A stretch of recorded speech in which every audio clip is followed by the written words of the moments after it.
Hello, everybody. Welcome back to Bruin Dash, the UCLA football show on Dash Sports TV. My name is Sam Connon, coming once again to host the show with the one and only Jack Perez. Jack, how are you doing today? Great, Sam. First week of school started up. Things are looking up for me. How are they looking for you? They're looking all right. Got class a little later, started class last week, but most importantly, football is back, and we officially know when. That is really going to be the main topic today, the first topic of the show. But we'll get to other things like the Pac-12's role in the college football playoff and the recent history of UCLA running backs. But starting off, UCLA football had its schedule announced. The whole Pac-12 has its schedule announced early Saturday morning on College Game Day. And the Bruins will be opening things up November 7th at Colorado. And then they'll be following things up Friday at home against Utah, and then on the road against Oregon on a Friday, and then Arizona, Arizona State, USC to round out the season before the championship week. So that is the shortened 6/7 game season for UCLA. Jack, give me your first thoughts on it. Well, my first thoughts are, why did the Pac-12 release this at 7:30 Pacific time on a Saturday morning? I know they wanted to get in the college game day crowd. That starts at 6 a.m. Pacific time here most times. I get why they did it. It was just very rough for Pac-12 fans to see them catering to East Coast people. But back to UCLA, it's a pretty tough schedule. I'm not going to lie. Going to Colorado, going to Arizona State, and then obviously the big one, going to Oregon to face the Ducks. There's not much tougher game you can get than that. I would really like to see UCLA win some of these games, but it's a little tough for them. Sam, what was your first thoughts on the schedule? First thought was, okay, I guess UCLA is playing Oregon now, which was not supposed to happen. They didn't play them last year. They weren't supposed to play them this year. And I know this is a year where things aren't going the way they're to expect the unexpected. It's a pandemic. I get it.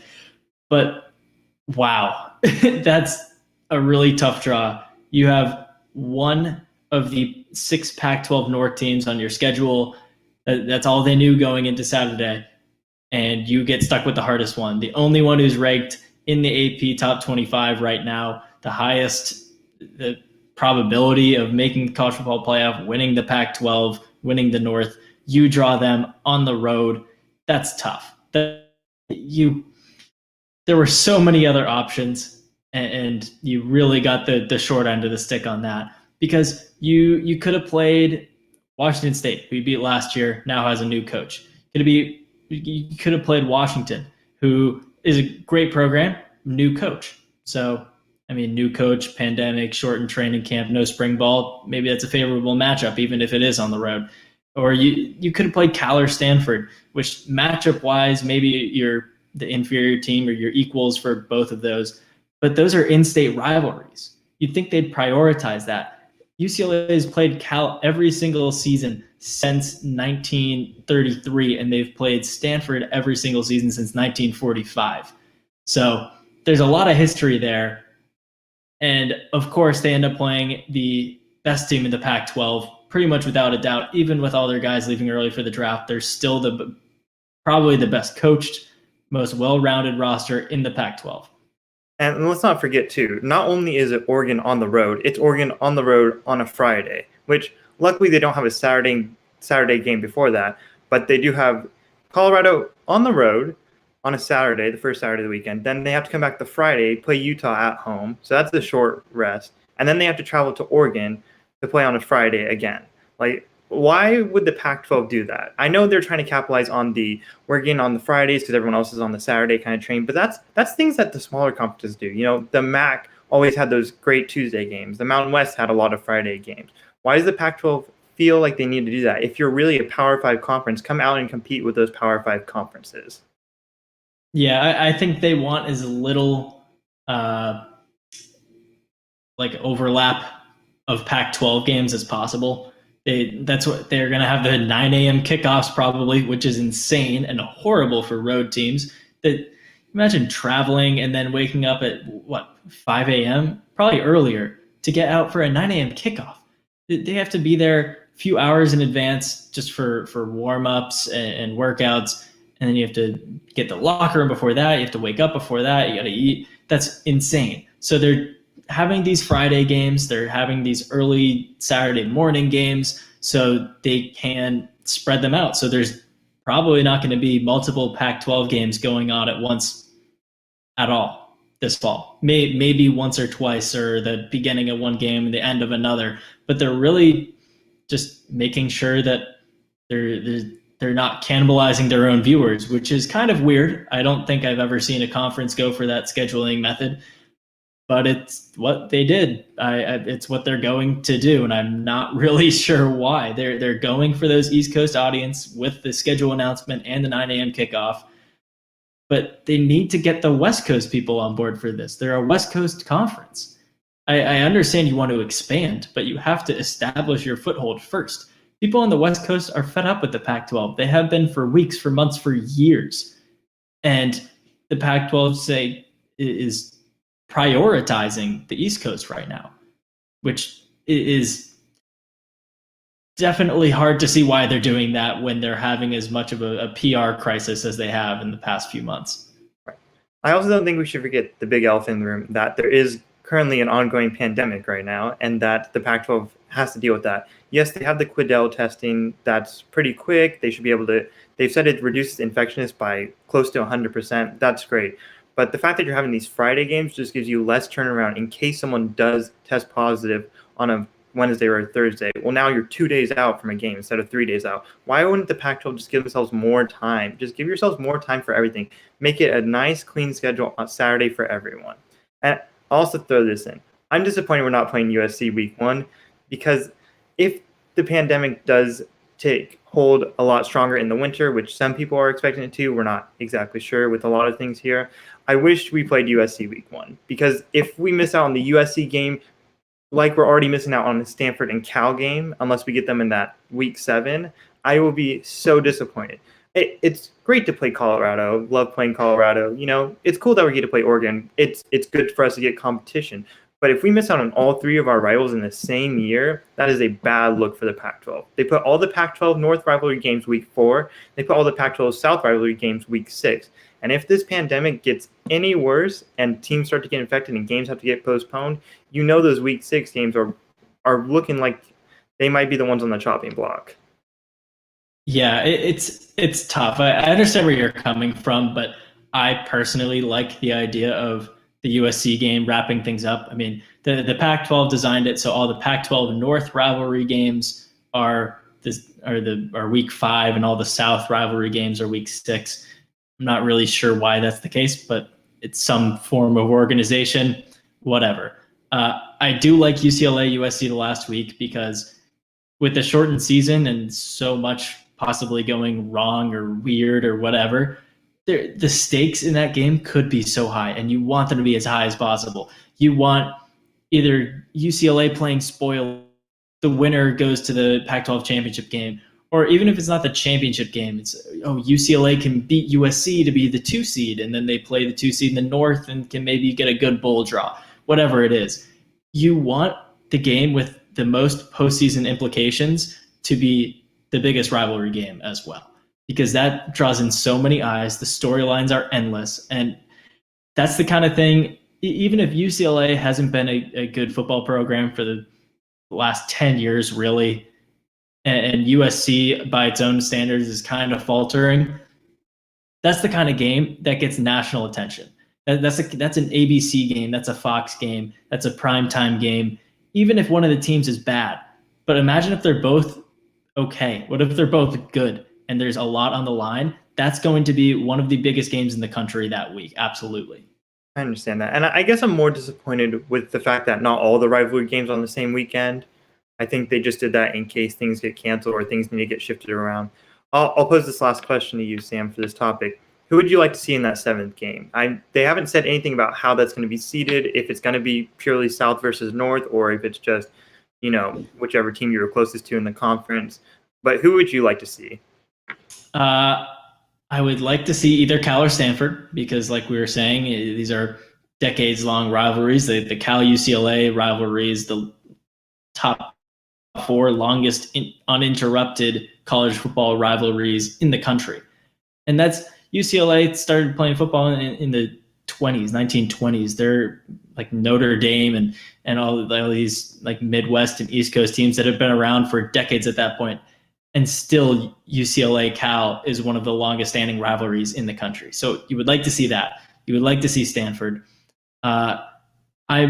This is kind of out of nowhere, a bit of a dark horse. I would like to see Washington, just because that was it's an interesting team. They're obviously very talented and have been for a long time, but with a new coach, with a new quarterback, it would be interesting. And it's a high profile program, obviously. So it just kind of be a fun game that maybe you weren't anticipating this year, you weren't looking forward to this year. It's something new. So you either go with the old and the tradition with the rivalries in NorCal, or you go with something fresh and a big game like something against Washington. How about you, Jack?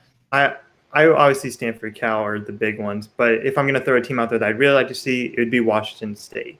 You know, we had that thriller last year in Pullman. Don't know where the seeded games will be, but if it's in the Rose Bowl or if it's in Pullman, that'd be a great game. It would really show if UCLA has grown from a year ago. You know, if their defense could prevent giving up all those big touchdowns, if their offense is just as potent as last year, that would be a really good measuring stick for UCLA. Yeah, I guess we'll just have to wait and see how the season goes. We're about a month away at this point, and UCLA versus Colorado. That's the opener, and we'll be talking about it for the next few weeks. So moving on to our next topic, the college football playoff is the semifinalists will be announced right after championship weekend for the Pac-12. So depending on what the eligibility is, they barely squeaked it in. They squeezed in their conference championship, and they're hoping to have a representative. But other conferences have been going for multiple weeks at this point, almost a month. Who knows if a Pac-12 team, if they're undefeated, one-win team, conference champion, if they even can get in. So, Jack, there has been some rumblings, some discussions about possibly expanding the playoff. And it's been something before the pandemic, but this year especially, what are the chances that the college football playoff committee expands to 6 or 8 teams? It's zero. It is absolutely zero this year. You know, there have been reports coming out that Larry Scott has been pushing for it, but they've kind of been rebuked. And if you're the SEC, ACC, even the Big Ten for the past couple of years, you know, I would push back against that. I wouldn't want to see it expanded. But if they really were trying to make it fair, there's a perfect number out there. The number 6. That you have 5 Power 5 conferences, and you take the champion from each one, and then you take the best team from the group of 5. Don't understand why that hasn't been that way this entire time.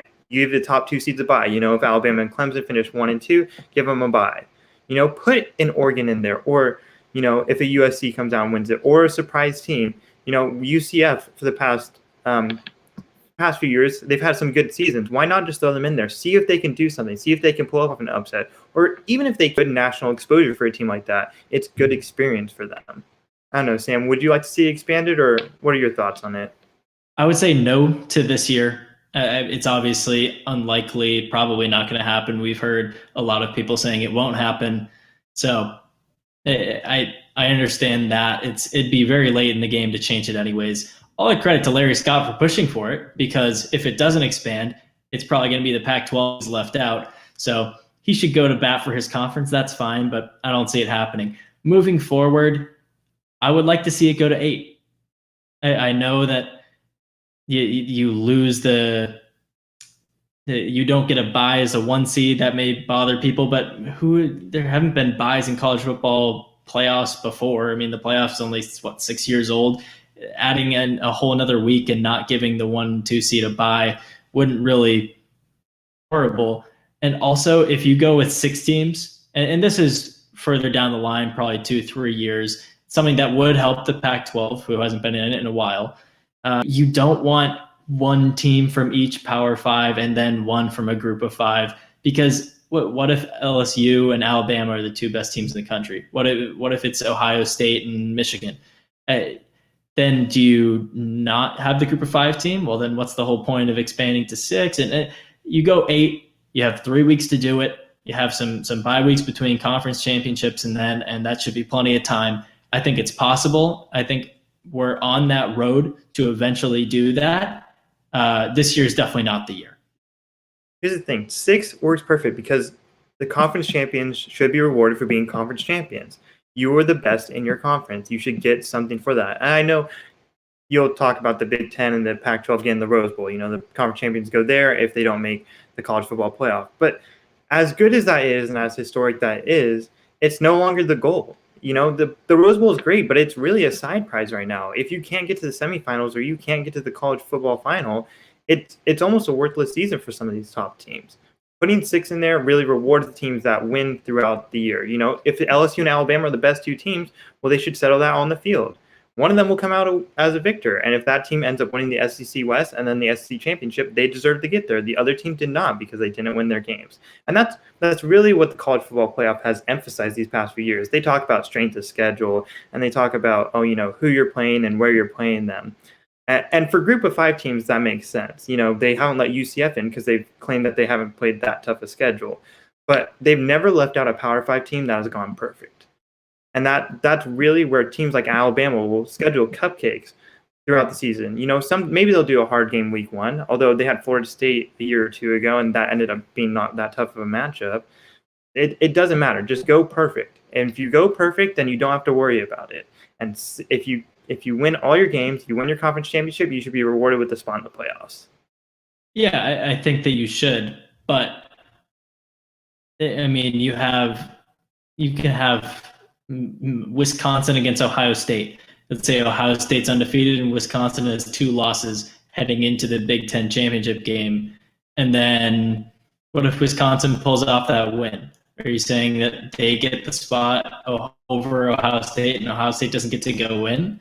Yes. So that's why I think that you should have the option for both.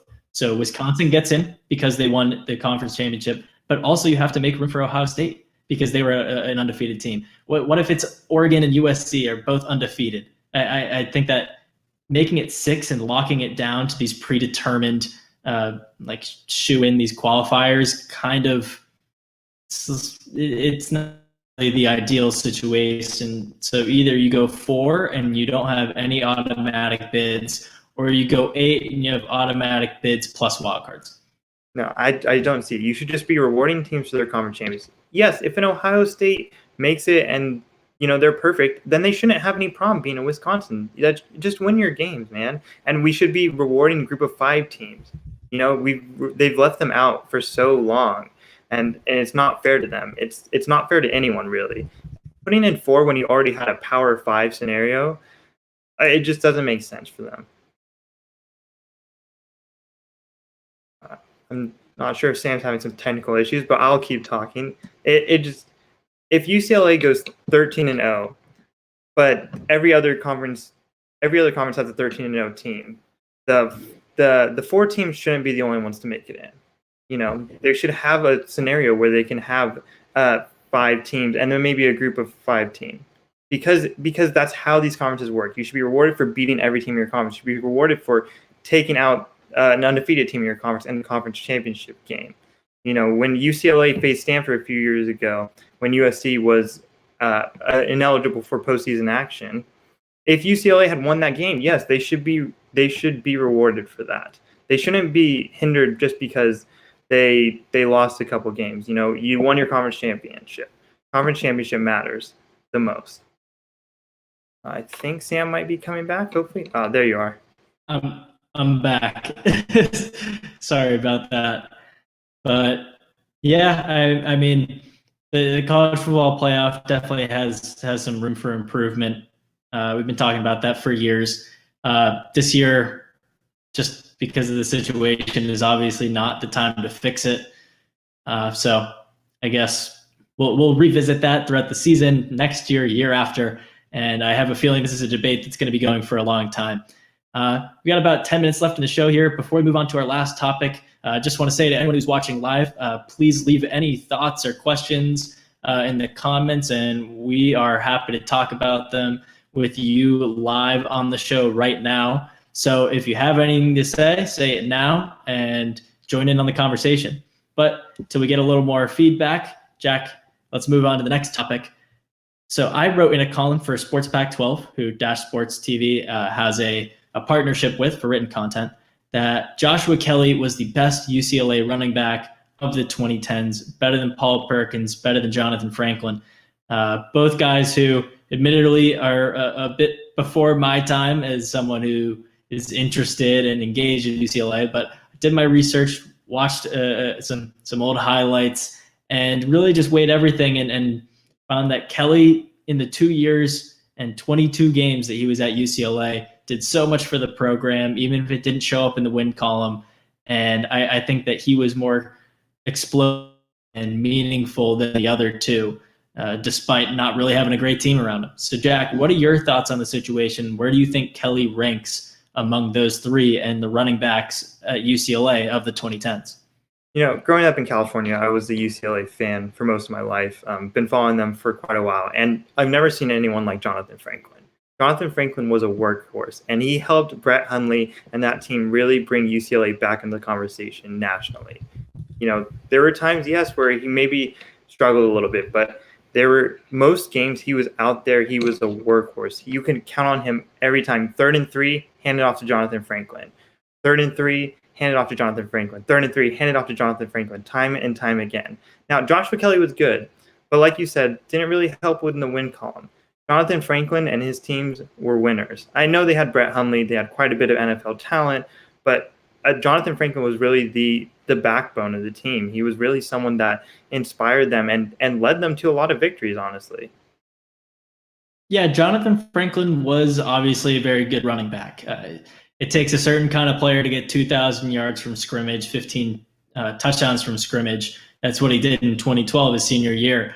But, I mean, you compare what he did to Joshua Kelly's performance over the last 2 years. Kelly did it with just a revolving door at the whole offensive line. He had Boss Tagaloa, who ended up being a good center when it was all said and done.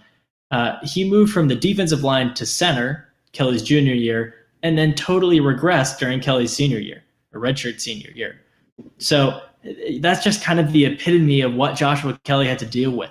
Like you said, Franklin was surrounded by Jim Mora, who was new in college. He was an NFL-style coach. Brett Hundley, who was one of the best quarterbacks in the country. A lot of NFL talent on both sides of the ball. And Franklin did take advantage of that and put up some gaudy stats, of course. But Joshua Kelly was a beacon of hope.